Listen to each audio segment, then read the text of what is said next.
GK master YouTube ચેનલમાં સ્વાગત છે તમામ વિદ્યાર્થી મિત્રોનું। આજે મિત્રો આપણે જોઈશું વન રક્ષક અને વનપાલ છે એમની ભરતી છે એ આખી કઈ રીતની એની સિસ્ટમ છે। ભરતી જે થશે, ભરતી આમ તો હવે જાહેર થવાની તૈયારી છે, એની નોટિફિકેશન છે ઈ ક્યારે આવશે એ પણ તમને કહી દઉં છું, પરીક્ષા પણ તમને સમજાવી દઉં છું, એટલે તમને તૈયારી કરવાની ખબર પડે। અત્યારથી તૈયારીમાં લાગી જાજો। વીજળીના ચમકારા જેમ ભરતી આવશે ને વીજળીના ચમકારા જેમ ભરતી પૂરી થઈ જશે, એટલે અત્યારથી તૈયારી કરતા રહેજો। ચાલો જોઈએ, આપણે શરૂઆત કરીએ। સૌપ્રથમ ભરતી મિત્રો કઈ કઈ આવવાની છે, તો બે ભરતી આવવાની છે ફોરેસ્ટની અંદર। એક છે ડાયરેક્ટ વનપાલ છે અને એને ફોરેસ્ટર પણ કહેવાય, બીજું વન રક્ષક એટલે કે ફોરેસ્ટ ગાર્ડ અને ફોરેસ્ટ બીટગાર્ડ પણ એને કહેવાય છે, બરાબર છે। હવે જુઓ, જગ્યાઓ તમે બધા જાણો છો, ફોરેસ્ટર છે એની કંઈક 135 જેવી જગ્યા આવવાની વાત છે અને આ વન રક્ષક છે, બરાબર છે, ફોરેસ્ટ ગાર્ડ એની કંઈક 343 જેવી જગ્યા આવવાની વાત છે। હવે આ મિત્રો ખાસ સમજજો, કઈ રીતે આ વખતે ભરતી થશે, કઈ રીતે આ વખતે ભરતી થશે ખાસ જોજો। પ્રથમ સમજાઈ દઉં છું કે અભ્યાસક્રમ જુઓ તમે, અભ્યાસક્રમ તો અભ્યાસક્રમ જે છે ઈ ગ્રેજ્યુએટ ઉપર વનપાલની ભરતી હશે અને સમકક્ષ જે કઈ આવતી હોય એ ચાલે। ફોરેસ્ટરની ભરતી ગ્રેજ્યુએટ ઉપર આ વખતે હશે। છેલ્લે કઈક 2013 માં ભરતી થયેલી છે ડાયરેક્ટ ફોરેસ્ટરની, ત્યારબાદ ફોરેસ્ટ ગાર્ડની આવી છે, ફોરેસ્ટરની નહીં। અને ફોરેસ્ટ ગાર્ડ છે એની 12 પાસ ઉપર હશે। પછી પેપર તમે જુઓ, પેપર બંનેના પેપર સમાન અત્યારે આપણને આપ્યા છે। શેમાં? આરઆર આપ્યા છે, નવા આરઆર જે આવ્યા છે વન રક્ષક છે એના અને ફોરેસ્ટ ગાર્ડના એટલે અને વનપાલના, બંનેના જે કઈ વનપાલ છે અને વન રક્ષક છે, બરાબર છે, એના જે આરઆર આવ્યા છે એની અંદર મિત્રો આપણને હાલની અંદર કંઈક એવું છે કે 100 પ્રશ્નો આવશે, 200 માર્ક્સ હશે, એક પ્રશ્નના 2 માર્ક્સ હશે અને 3 કલાકનો સમય હશે। તો એ જ રીતે ફોરેસ્ટ ગાર્ડની અંદર છે। હવે ખાસ સમજજો, આજે સીબીઆરટી પદ્ધતિથી એક્ઝામ તમારી ગઈ 2023-24 વાળી લેવાની, 2023-24 વાળી જે એક્ઝામ છે ફોરેસ્ટ ગાર્ડની એ સીબીઆરટી પદ્ધતિથી લેવાની હતી। તો આ વખતે હજી કાઈ ફાઇનલ નથી, સીબીઆરટી પદ્ધતિથી લેશે કે નહીં લે આ કાઈ હજી નક્કી નથી, એ આપણને જણાવવામાં આવશે। પણ હવે સમજો, ખાસ અગત્યનું એ છે મિત્રો કે જિલ્લા મુજબ ફોર્મ ભરાશે કે આખા ઓલ ગુજરાતના? દર વખતે જિલ્લા મુજબ ફોર્મ ભરાતા હતા કે ભાઈ ચાલો બોટાદ, તો બોટાદની અંદર 20 જગ્યા દર્શાવેલી હોય અને આમાં કેટેગરી મુજબ જગ્યા દર્શાવેલી હોય, અહીંયા તમારે ફોર્મ ભરવાનું રહેતું હતું અને એ જ જિલ્લામાં તમારું સિલેક્શન પણ રહેતું હતું। જ્યારે આ વખતે એવું નહીં હોય, ખાસ સમજી લેજો, ઓલ ગુજરાતના જનરલ ફોર્મ ભરાશે। જનરલ મતલબ કે કેટેગરી તો હશે જ તમારી, પણ ઓલ ગુજરાતમાં આપણે જે કઈ હવે બધી ભરતીઓ થાય છે એ મુજબ હશે, હવે જિલ્લા પ્રમાણે હશે નહીં અને એના ઓલ ગુજરાતનું મેરિટ પણ ઓલ ગુજરાતનું જ બનશે, જિલ્લા પ્રમાણે બનશે નહીં। વન રક્ષક અને વનપાલ બંનેની અંદર કઈ રીતે ભરતી થશે? ઓલ ગુજરાતના ફોર્મ ભરાશે, જનરલ બધી ભરતીઓ થાય છે એ રીતે, અને એ જ રીતે આ વખતે મિત્રો સિલેક્શન થશે। આ વખતે જિલ્લા પ્રમાણે સિલેક્શન નથી, યાદ રાખી લેજો। જગ્યાની વિગત તો મેં તમને આપી દીધી છે। હવે ખાસ સમજો, આ બાબત ખૂબ અગત્યની છે। તમને મિત્રો અભ્યાસક્રમ છે એ ખૂબ સારી રીતે સમજાવ્યો હશે આપણે, જો નો ખ્યાલ હોય હજી પણ તો ડિસ્ક્રિપ્શન બોક્સમાં જાઓ, ખૂબ ડિટેલમાં તમને અભ્યાસક્રમ આપણે સમજાવેલો છે, ત્યાં આપણે લખ્યું છે। શારીરિક માપદંડ અને શારીરિક કસોટી એમાં શું રહેશે, બરાબર છે. એ પણ આપણે તમને ખૂબ એટલે ખૂબ સારી રીતે આ બંને સમજાવેલું છે. હવે સમજી લો નોટિફિકેશન ક્યારે આવશે. ક્યારે નોટિફિકેશન અંદાજિત આવી શકે વન રક્ષક ફોરેસ્ટ ગાર્ડની અને વનપાલ ફોરેસ્ટરની બંનેની નોટિફિકેશન એક સાથે આવવાની સંભાવના છે.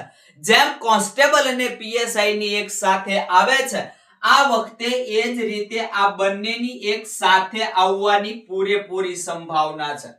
અને નોટિફિકેશન આવતા મહિને એટલે એમ સમજો કે જૂન મહિનામાં, બરાબર છે. ક્યારે? જૂન મહિનામાં તમને નોટિફિકેશન કદાચ મળી જાય ખરી, જો ફાઇનલ નથી કહેતો, પણ જૂન મહિનામાં તમને નોટિફિકેશન મળી જાય ખરી. જૂન મહિનામાં નોટિફિકેશન મળી જાય ખરી. એનું કારણ છે, જો જૂન મહિનામાં નોટિફિકેશન મળી જાય અને ફોર્મ ભરાવા માંડે તો તમને અંદાજે અહીંયા લગભગ મારી ગણતરી મુજબ 20 થી 25 દિવસ જેવું અથવા 15 દિવસ જેવું ફોર્મ ભરવા માટે આપશે સમય. આની અંદર મિત્રો 10 લાખ જેવા અંદાજિત ફોર્મ ભરાય, 8-10 લાખ જેવા દર વખતે અંદાજિત 8-10 લાખ જેવા ફોર્મ ભરાય છે વન રક્ષક ફોરેસ્ટ ગાર્ડમાં. અને વનપાલ છે એની તો ઘણા સમયથી ભરતી આવી નથી, એટલે અંદાજિત સમજી લો કે 10 લાખ જેવા ફોર્મ ગણો. હવે મિત્રો લેખિત પરીક્ષા ક્યારે આવશે?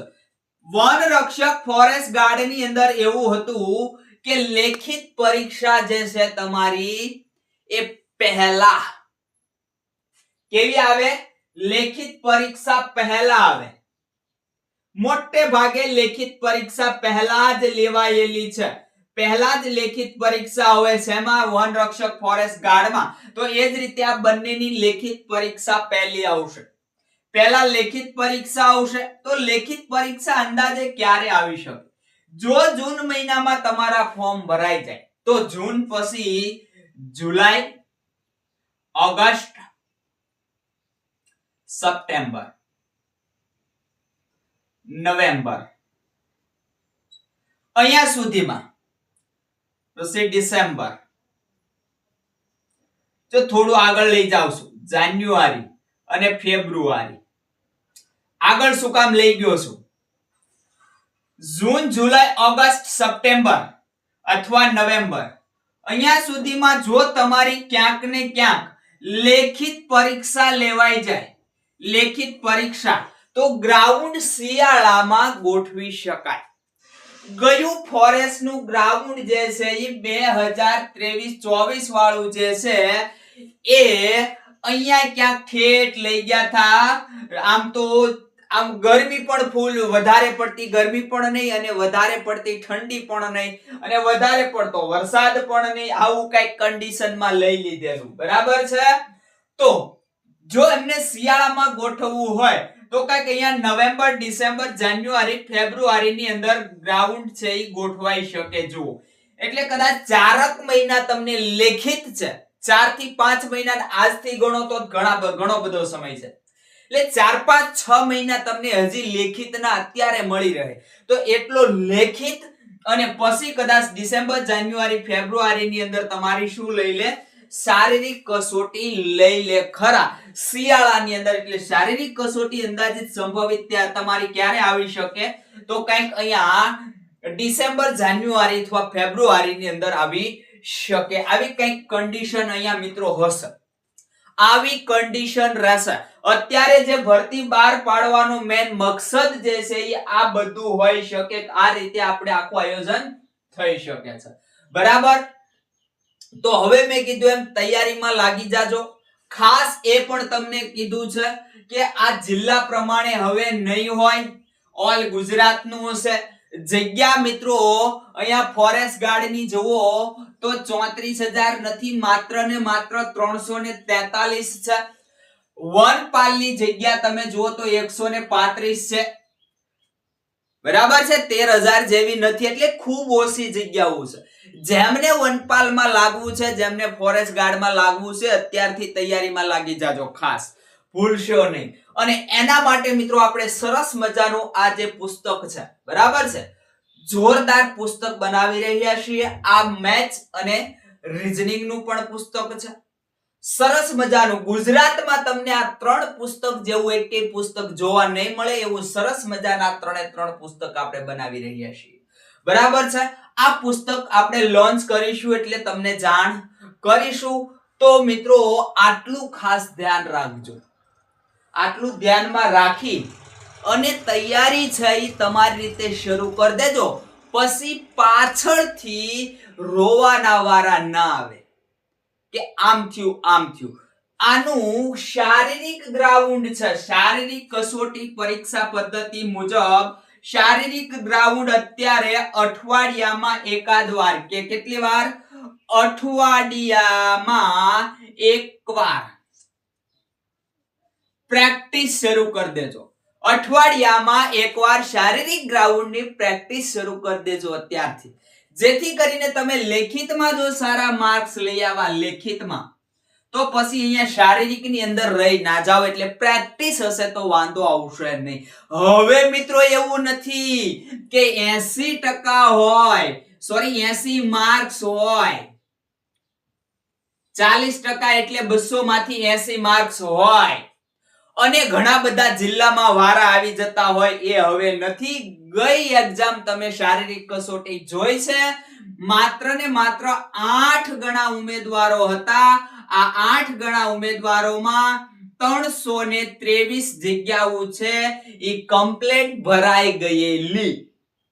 એટલે હવે સમજશો નહીં. હવે આનું મેરિટ કઈ રીતે બહાર પાડશે તો પણ એ પણ સાથે સાથે સહેજ લઈ લઉં કે 15 ગણા બોલાવશે. કેટલા બોલાવશે? 15 ગણા ઉમેદવારોને બોલાવશે. વનપાલ અને વનરક્ષક બંનેની અંદર 15 ગણા ઉમેદવારોને બોલાવશે શારીરિક ગ્રાઉન્ડ માટે. શેના માટે? શારીરિક ગ્રાઉન્ડ માટે. અને પછી જે પાસ થશે ઉમેદવારો એના 2 ગણા જે છે એને ડીવી માટે બોલાવશે. બસ વાત થઈ જાય પૂરી. આ રીતની કંઈક તમારી ભરતી છે. હજી કહું છું, તૈયારી છે એ બેસ્ટ શરૂ કરી દેજો અત્યારથી. બસ મિત્રો, હવે આગલા લેક્ચર સાથે મળીશું.